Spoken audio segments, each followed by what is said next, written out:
bénéficiaires. Est-ce que tu as un souvenir d'un moment marquant? Bah, si tu veux, je te parle du premier et du dernier, du Ok, coup. ok, top. Euh, le premier, parce que oui, il m'a vraiment marqué. Je l'avais testé, j'avais pas forcément, j'avais fait la formation avec toi et j'avais quelqu'un en bilan à ce moment-là. On était sur le thème des valeurs et je l'ai testé. Peut-être pas de la meilleure façon à ce moment-là, mais je l'ai testé.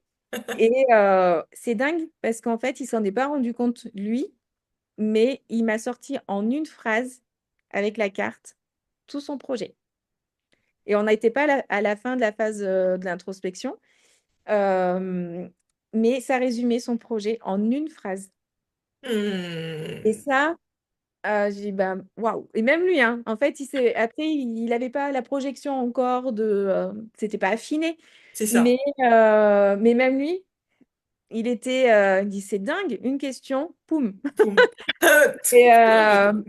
et ça sortait, et là, ben, tout à l'heure, je le disais, là, ce matin, 3 thèmes. On a fait toute une matinée.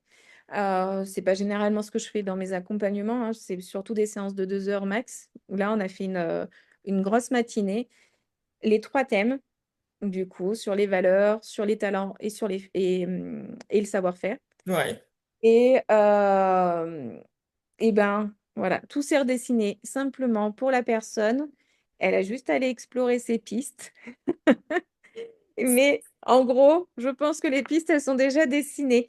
Et ouais, c'est venu, en fait, euh, raccorder un petit peu tous les wagons qui avaient été un peu éparpillés. Et ça peut arriver, ça, des fois, pour les personnes dans les accompagnements en bilan. Il y a toujours, des fois, une séance où la personne perd pied, où ouais, euh, elle refait marche arrière, où ouais, ben, on peut justement, d'une manière assez simple et rapide dans un accompagnement, revenir tout asseoir. c'est ça.